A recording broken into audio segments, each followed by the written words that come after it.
종이라 불리는 내가 율법을 의지하며 하나님을 자랑하며 율법의 교훈을 받아 하나님의 뜻을 알고 지극히 선한 것을 분간하며 맹인의 길을 인도하는 자요 어둠에 있는 자의 빛이요 율법에 있는 지식과 진리의 모범을 가진 자로서 어리석은 자의 교사요 어린아이의 선생이라고 스스로 믿으니 그러면 다른 사람을 가르치는 내가 내 자신을 가르치지 아니하느냐?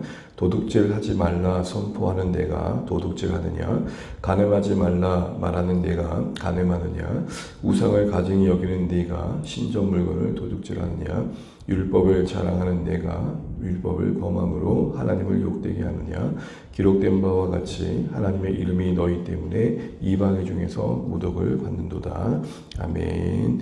네, 인사 나누시겠습니다. 기도하며 고맙습니다. 하늘로 많이 받으시고요. 감사합니다. 예, 우리 계속해서 로마서 말씀을 살펴보고 있습니다. 로마서의 복음의 가장 특징 중에 하나는 복음의 본말을 다루기 앞서서 가장 우선적으로 인류의 죄의 문제를 드러내고 있고 그 죄 가운데 임하고 있는 하나님의 진노를 말하고 있다는 것입니다. 그 어느 누구도 피할 수 없는 이 하나님의 진노, 곧 거룩한 심판을 언급하고 있다는 사실인 것이죠. 그런 과정 속에서 죄를 이야기하고 있는데 참 독특한 것은 단순히 너희는 이런 죄를 지었다라는 죄에 대한 나열이기 전에 그 죄에 대한 이야기 속에 하나님과의 관계를 다루고 있더라는 것입니다. 무슨 말입니까? 죄의 어떤 행실 이전에 그 근본적인 원인에 하나님과의 관계에 단절이 있다라는 것이죠. 하나님과의 관계의 깨어짐이 너희들의 오늘 이런 모습의 근본적인 원인이다라는 것입니다. 여러 증상들이 있지만 사실은 그 증상은 한 가지의 원인인데 스스로 하나님이 되어 하나님을 떠난 우리의 어리석은 선택들의 결과이다. 이 이야기를 하고 있는 것입니다. 이런 접근 방식으로 죄에 대한 이야기를 하고 있는 이유는 가장 중요한 것은 성경적인 안목에서 죄를 인식하는 것이고 결국 그래야만 복음이 진정한 복음으로서 와닿을 수 있기 때문인 것입니다. 여러분 설문조사를 쭉 해보게 되면 예수님을 믿는 이유들이 여러 가지가 있습니다. 어떤 면에서는 정말 그냥 어떤 심리적인 안정감을 얻기 위해서 또 그래도 대부분 어쨌든 기독교라는 종교가 그래도 소수 종교라기보다는 그래도 규모 있는 종교로서 자리하고 있으니까 어떤 사회적인 어떤 관계 속에서 관계를 맺기 위해서 또 교양 수준에서 또 어떤 분들은 안 믿는 것보다는 그래도 믿는 게 더 낫지 않겠는가 이런 정도에서 이해될 때가 많습니다. 그러나 로마서의 이 죄에 대한 나열을 쭉 읽다 보면 이거는 이런 정도의 선택이 아니라 정말 여기서 빨리 벗어나지면 안 되겠구나. 이 모든 죄를 내가 고스란히 끌어안고 하나님이란 그분 앞에 선다면 정말 큰일 나겠구나. 그러니까 안 믿는 것보다 믿는 게 낫지 정도가 아니라 안 믿으면 정말 난리 날 일이구나. 이런 정도의 각성과 인식이 필요하다는 것이죠. 그래야 진짜 복음이 복음된다는 것입니다. 그렇지 않으면 진짜 교양 수준의 정도에서 예수를 믿게 된다는 것입니다. 굳이 안 믿어도 되는데 믿는다고 하니 거기서 무슨 희생이 있고 거기서 무슨 헌신이 있고 자신의 인생을 드린다는 생각이 나올 수 있겠습니까? 사람들을 끌어모으는 복음은 그러다 보니까 결정적인 순간에 힘을 발휘하지 못하게 되는 거겠죠. C.S. 루이스라는 유명한 사람이 여러분 많이 아셨을 텐데 인간의 본성에 대해서 이렇게 이야기를 하는 것을 보았습니다. 타락한 인간은 단순히 개선이 필요한 정도의 불완전한 피조물이 아니다. 손에 무기를 들고 있는 하나님을 향한 반역자들이다. 단순히 그냥 개선이 필요한 정도가 아니라 모든 것의 근원이신 하나님과 대척점이 있다는 것입니다. 이걸 깊이 인식한다는 것, 정말 우리가 근본적으로 하나님과 원수된 것을 발견한다는 것은 우리의 죄인됨의 깊이를 좌우하는 것이고 결국 십자가의 복음이 얼마나 나에게 절실하게 와닿느냐를 결정짓는 중요한 내용이 되는 것입니다. 우리 너무 잘 아는 것처럼 죄에 대한 깊은 인식이 결국 십자가의 깊은 은혜에 대한 인식으로 이어지게 되는 것이죠. 이런 관점에서 바울은 인류의 죄를 이야기하는 과정 속에 각각의 그룹이 이방인은 이방인대로 유대인은 유대인대로 갖고 있는 나름의 하나님의 우리를 향한 죄의 지적에 대한 반론에 대해서 하나씩 그 근간을 깨트리고 있는 겁니다. 이방인들이 얘기했던 근거는 뭡니까? 우리는 하나님을 알지도 못했는데 하나님을 모른다고 심판한다면 논리적으로 말이 되지 않느냐 이렇게 얘기를 할 때 바울이 말했던 게 뭐죠? 하나님을 알지 못했다고? 아니다. 너희 속에 하나님이 계신 걸 스스로 증거하지 않느냐. 또한 만물을 봐라. 지으신 세상을 봐. 그 얻은 거 하나 우연이라고 할 수 있는 그런 일들이 있겠어? 이렇게 얘기하면서 너희들은 사실 하나님을 알고 있지만 적극적으로 그 하나님을 부정하고 있는 것뿐이야. 이렇게 얘기하죠. 2장에서는 이제 유대인들을 얘기하면서 뭘 얘기했었습니까? 유대인들 생각하면은 전반부에 우리가 세 가지 큰 죄가 있었죠. 판단. 그런데 그 판단한 대로 자신도 살지 않는 모순. 또한 그 모순을 지적함에도 불구하고 변화시키지 않는 고집. 판단, 모순, 고집이 유대인의 총체적인 죄의 현실이었습니다. 이런 모든 것들이 나타날 수밖에 없던 근거는 뭐냐? 바로 그것이 오늘 본문에서부터 나오게 되는데요. 바울은 이런 유대인들의 고집스러움, 모순을 떠안고 있음에도 불구하고 변화되지 않는 회개치 않는 마음의 중심에 뭐가 있냐 봤더니 그 우월감의 중심에 두 가지 다 그럴 만한 근간이 있더라는 것입니다. 우리가 읽은 17절부터 24절까지는 그 근간 중에 하나인 율법과 관련된 이야기를 하고 있고 25절부터 끝절까지는 그 근간 중에 또 하나인 환례에 대한 이야기를 하고 있는 겁니다. 두 기둥이 있는 거죠. 유대인들로서 스스로 그렇게 뭔가 판단하면서도 모순을 범하고 있고 회개치 않는 그런 고집스러움을 갖고 있으면서도 별 불편하지 않고 나름 떵떵거리는 이유 중에 하나가 그 두 가지 중에 다 있더라는 것입니다. 우리 그런 경우를 분명 보잖아요. 큰 죄를 졌는데도 별로 이렇게 뭐 두려워하지 않는 거 보면 쟤 뭐 믿는 빽이 있나 뭐 이런 생각하는 것처럼 유대인들이 그랬던 것입니다. 유대인들이 가지고 있던 첫 번째 근간이 이제 17절, 24절 율법에 대한 이야기를 하는데요. 우리가 읽은 17절부터 20절은 유대인들에게 부여된 율법과 관련된 소명이 나와 있습니다. 우리 17절 말씀만 한번 먼저 읽어보겠습니다. 17절입니다. 시작. 유대인이라 불리는 내가 율법에 의지하여 하나님을 자랑하며 우리 하나님을 아는 백성이다 라고 하면서 율법을 근거로 자랑하다는 것입니다. 특별히 여러분 유대인으로 불린다 그랬죠. 그들은 유대인이라는 이 이름 속에서 그들 자신들 나름대로의 하나님께 구별받은 선민의식의 나름 자부심을 담고 있는 이름이었습니다.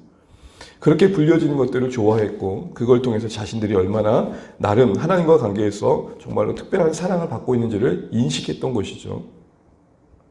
그래서 여러분 이제 17절의 율법을 근거로 자신들이 하나님을 안다는 것 그것을 자랑했었고 또한 그 율법이 주는 교훈으로 하나님 뜻을 분별할 수 있다는 자리에 있다는 것을 있다고 얘기했고 19절 보게 되면은 무엇보다도 그 우월감이 이렇게 표현되어 있습니다. 맹인의 길을 인도하고 어둠에 있는 자에 비치고 그리고 20절 보게 되면 어리석은 자와 어린아이의 교사와 선생이라 뭔가 이끄는 자리에 있다는 것이죠. 이런 모든 것들은 구약의 이스라엘 백성들에 향한 정체성이었습니다. 그리고 어리석은 이런 모든 것들은 다 맹인, 이방인들을 염두하고 한 말이었고요. 하나님이 이스라엘 먼저 부르셨을 때에 그들이 빛이 되어서 하나님을 모르는 사람들을 섬기고 도와줘서 그들이 하나님을 아는 백성들 되게 하는 그 책임을 부여받았는데 그 책임이 오히려 그들을 조금 더 우쭐되게 하고 있더라는 것입니다. 근데 결정적인 것은 바울도 그걸 인정하는 겁니다. 그게 잘못됐다는 게 아니다. 근데 문제는 뭐라는 거죠? 우리 20절 끝절을 한번 20절 한번 읽어보겠습니다. 20절만요. 20절 시작. 율법에 있는 지식과 진리의 모범을 가진 자로서 어리석은 자의 교사여 어린아이의 선생이라고 뭐하니? 스스로 이 스스로 믿는다는 게 무슨 말이죠? 착각한다는 겁니다. 그런 소명을 부여받았는데 중요한 것은 그런 율법에 근거한 자신들이 유대인으로서 하나님께 특별한 소명을 부여받았음에도 불구하고 그 소명을 부여받았다는 사실 하나가 그들도 그런 삶을 사는 줄을 알고 착각하겠다는 것입니다. 거듭 말씀드리지만 아는 것이 사는 것을 대체할 수 있는 건 아니지 않습니까? 그런데 그들은 그렇게 생각하고 착각했다는 겁니다. 착각했던 이유가 뭡니까? 바로 이어진 21절에 나옵니다. 21절 같이 한번 보겠습니다. 21절 시작. 그러면 다른 사람을 가르치는 내가 내 자신은 가르치지 않느냐. 이들의 착각에 삶의 근본적인 문제의식이 있음을 보게 됩니다. 그게 뭐죠? 가르치기는 하는데 가르치려고도 했는데 정작 그 가르침의 방향이 누구에게는 향하지 않았다는 겁니까? 자신에게는 향하지 않았다는 겁니다. 율법을 소유한 거 가지고 부여된 책임으로 하나님과 관계 속에서 자신들은 더 우위에 있다라는 우월감이 있고 자부심이 있을지 모르지만 그래서 이방인들을 더 정죄하는 자리에 있었을지 모르지만 스스로 범하고 있는 그런 욕된 모습들은 인식하지 못했다는 것입니다. 여러분 여기서 중요한 가정을 보게 되는데요. 우리가 가지고 있는 나름의 신앙의 자부심이 삶과 함께하지 않으면 자만이 되고 위선이 되는 겁니다. 자랑이 부끄러움이 될 수 있다는 겁니다. 야, 우리 가정은 몇 대에서 몇 대까지 예수님을 믿고 있어. 너무 귀한 거 아닙니까? 우리에게 부여된 여러 가지 신앙적인 귀한 것들이 그게 나와 삶으로 함께 묶여 내 삶 속에서 책임감 있게 들어가지 않으면 그 자랑이, 그 자부심이 자만 또는 수치가 될 수 있다는 것이죠. 착각 속에서 스스로를 가르치지 않았던 유대인들의 누적된 삶은 결국 어떻게 됩니까? 24절입니다. 우리 24절 읽고 말씀 맺도록 하겠습니다. 24절 함께 읽죠. 기록된 바와 같이 하나님의 이름이 너희 때문에 이방인 중에서 모독을 받는도다. 아멘. 하나님의 그 영광스러운 이름이 바로 이스라엘 그 자신들 때문에 하나님을 모른다고 하는 세상 속에서 그 모독을 받는 데까지 가게 되더라는 것입니다. 오늘날 이 땅의 교회가 참 많은 것들을 변화시켜 가야 된다는 목소리를 많이 듣고 있지만 사실은 교회 정작 자신이 그 문제점을 깊이 인식하지 못하는 안타까움이 있다는 것을 또 생각해 보게 됩니다.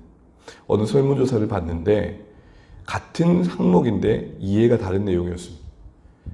이 지역 안에 교회들이 이 지역을 잘 섬긴다고 생각하십니까? 라는 질문에 동네 사람들이 답한 것과 교회가 답한 것이 달랐던 겁니다. 교회는 한 7, 80%의 응답이 우리는 그래도 나름대로 열심히 하고 있다 라는 응답이었습니다. 근데 정작 그 동네에 사는 사람들의 응답은 뭐였냐면 반대의 수치가 나온 겁니다. 한 7, 80%가 전혀 그렇지 않다라고 나온 거예요. 이해의 차이가 나온 것이죠. 여러분, 그래서 어떤 신학자는 이런 말을 합니다. 오늘날 교회의 최대의 주적은 스스로 진리에 모순된 교회 그 자신이다. 안타깝지만 언제나 우리는 교회가 세상으로부터 세상을 바꾸는 위치에 부여받은 오늘 유대인처럼 맹인의 길이요 어둠에 있는 자의 빛으로 존귀한 신분과 위치를 부여받았음을 불구하고 오늘 유대인과 같은 모습으로 스스로 그렇게만 믿는 것뿐 그와 관련된 그 무엇이 없다 보니 결과적으로 우리의 존재가 하나님의 명예로움을 가리우는 데까지 갈 수 있다는 사실들을 생각해 보게 된다는 것이죠. 그래서 개혁은 세상이 아니라 교회가 먼저 시작돼야 된다. 그런 얘기가 나온 것입니다. 이제 말씀을 맺겠습니다. 오늘 유대인들의 근간을 하나 깨달으면서 그들의 자부심 중에 하나였던 율법 그 자체와 율법으로 말미암아 부여된 어떤 소명을 바울은 이야기합니다. 너희들이 그렇게 대단한 존귀한 신분과 소명을 부여받았는데 정말 그 소명이 너희들의 삶의 의무와 책임으로 바르게 이어졌다고 생각하느냐? 그렇지 않지 않느냐? 그러기에 너희는 하나님의 심판과 진노로부터 예외될 수 없고 그만큼이나 하나님의 은혜와 긍휼이 필요한 인생들이다. 지금 이 얘기를 하고 있는 것입니다.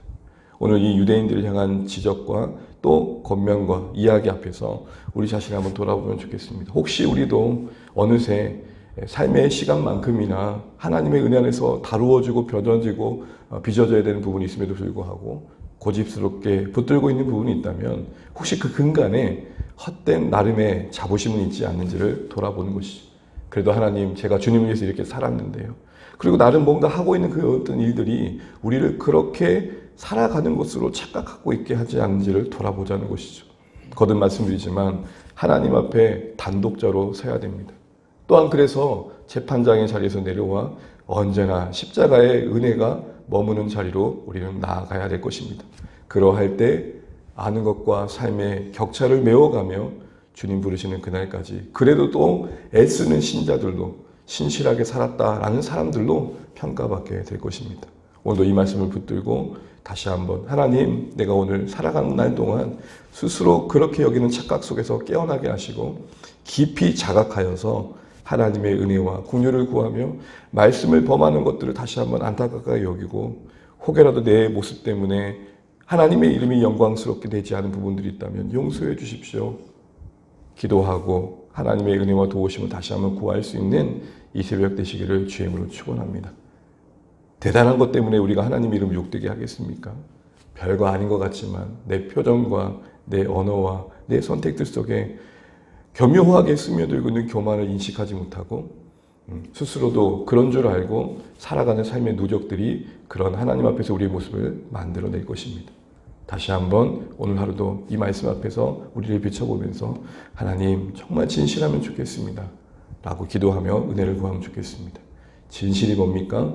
아는 바와 행하는 바의 격차를 인정하는 것입니다. 안과 밖이 벌어질 수밖에 없는 그 격차를 인정하고 최대한 일치시키려고 노력하는 게 진실입니다.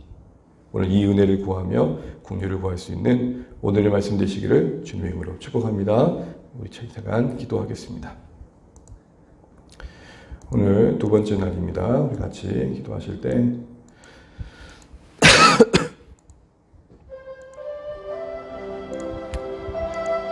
길거리에 있던 목장에서 섬기시는 우리 하강호 강영식 선교사님 위해 기도하겠습니다. 계속 기도하시는 대로 우리 ES 아카데미가 계속해서 영원 구원의 귀한 도구로 쓰임받을 수 있도록 기도해 주십시오. 공사 중에 있는 여러 건축 과정 속에서 하나님의 일하심들을 볼 수 있도록 기도해 주시기 바랍니다. 함께 섬기는 사역자들을 위해서 기도해 주시되 우리 비앙카의 회복을 위해서도 기도해 주십시오. 자녀 우리 정현자매, 정은자매 위해서도 기도해 주시면 감사하겠습니다. 이 시간 우리 선교사님과 가정과 섬기는 사역지 위에 또 섬기는 영혼들 가운데 또 함께 동역하는 현지 교사들을 위해 함께 기도하겠습니다. 하나님 아버지 은혜를 감사합니다. 우리가 이 시간 함께 우리 개커타를 섬기시는 우리 하강호 선교사님 그리고 강현시 선교사님 가정과 사역지 위에 은혜 베풀어 주시기를 간절히 바라고 합니다. 예수 아카데미를 통해서 교회를 또한 섬겨가고 현지인들을 섬겨가고 있습니다.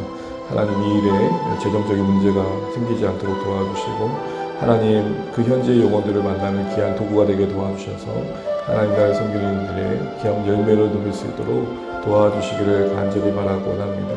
현재 진행 중인 건축의 과정들이 잘 마무리되게 도와주시고 안전사고 없도록 도와주시고 하나님 또 함께 사역하는 우리 동역자들을 붙들어 주시기 원합니다. 함께하는 일들을 통해서 정말 구원이 그들에게도 전해지게 도와주시고 특별히 현지 교사들이 정말 하나님을 더 사랑하게 도와주시고 하나님의 은혜를 깊이 경험할 수 있도록 긍휼을 베풀어 주시기를 간절히 바라고 합니다.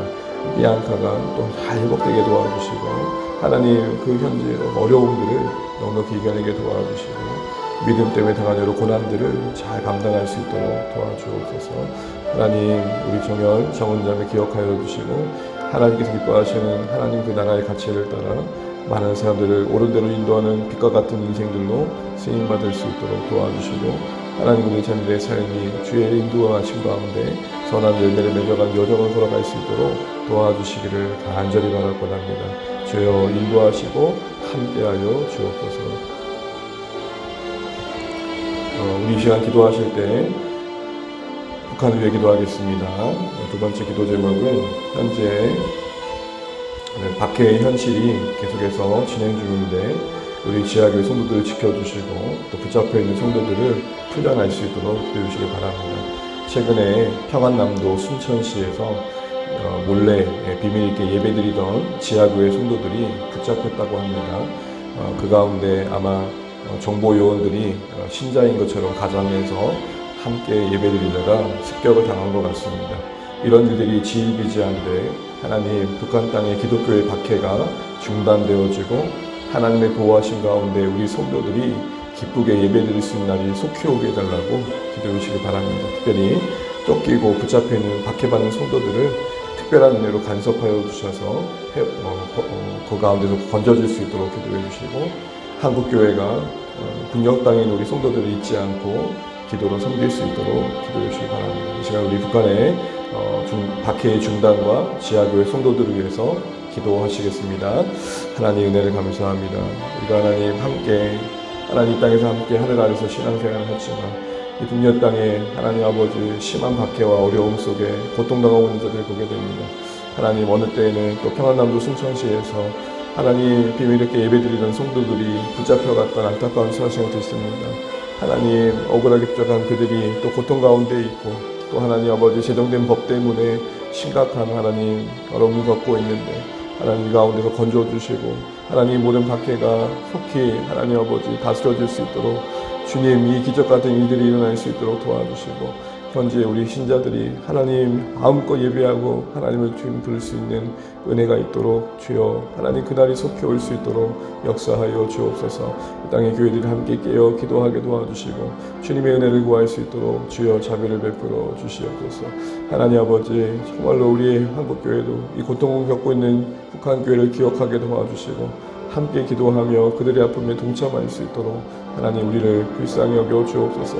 하나님 우리가 누리는 부요함에 우리의 눈이 가려지지 않게 하시고 정말 애쓰고 수고하는 저들의 아픔을 우리가 함께 아파하고 하나님 정말로 그 아픔을 기억하고 기도할 때 주님이 우리를 통해 긍휼과 은혜를 베풀어 주옵소서. 하나님 모든 법제정과 여러 상황과 여건들이 신앙생활에 참 많은 어려운데 하나님 도우시고 성통케 하여 주시고 마음껏 예배할 수 있는 복된 환경들을 하나님께서 허락하여 주시옵소서. 감사합니다. 우리 교회를 기도하실 때 오늘 주신 말씀 가지고 오늘 사랑하는 성도님들이 또 하루 순종할 수 있도록 기도해 주십시오. 어느 또 주회가는 1, 2장을 지나면서 그렇게 많았더라고요. 참 시궁창을 지나는 마음이다. 우리의 더러운 죄와 또 하나님 앞에서 드러난 우리의 모순된 모습을 겪다 보면 참 우리가 하나님의 부끄러움을 경험하게 됩니다. 우리가 정말 복음이 없으면 안 된다는 사실을 다시 한번 깨닫고 그 은혜의 복음이 우리에게 주어진 게 감사가 되었으면 좋겠고 여전히 죄와의 싸움에서 그 죄의 모양을 잘 분별하고 우리가 그 죄에 걸려 넘어지지 않도록 오늘 이 로마서의 말씀을 지나면서 그 은혜가 우리 가운데 있도록 기도해 주십시오. 그래서 교회의 필요를 위해 기도해 주시고 우리 사랑하는 성도들을 붙들어 달라고 기도해 주시고 우리 사랑하는 성도들의 마음속에 영혼을 품고 기도하고 섬기는 귀한 복된 마음들이 풍성하게 해달라고 기도해 주시기 바랍니다.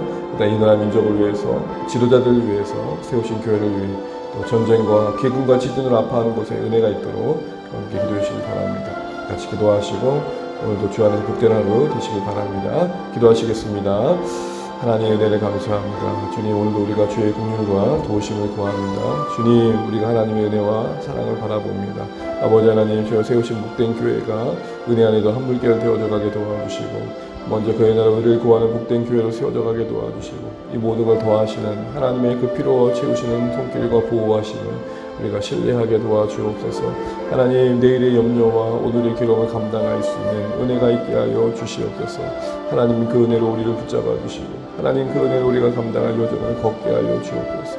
하나님 정말 우리 주 안의 교회 안에 정말 영혼권에 귀한 열정을 허락하여 주시고 함께 이루에 기도하고 섬기는 복된 마음들을 부어주시기를 소원합니다. 하나님 우리 안에 같은 간절함을 부어주시옵소서. 우리가 하나님 억지로 주님을 섬길 수 없고 우리가 억지로 사역을 감당할 수 없음을 압니다. 성령께서 일하여 주시옵소서. 성령이 우리 안에 역사하셔서 우리의 마음이 복음을 향해 뜨거워지게 하시고 주의 나라와 영광을 위해 하나님 힘찮게 하여 주옵소서. 우리의 죄의 모습을 보며 정말로 가슴 아파하게 하시고 하나님 이런 죄의 현실을 외면치 않으시고 그리스도 안에서 살 길을 열어주신 하나님의 은혜가 귀하게 여겨지게 하여 주옵소서. 이것이 남의 이야기가 아닌 오늘도 우리가 치열하게 싸워야 할 죄의 현실임을 고백합니다.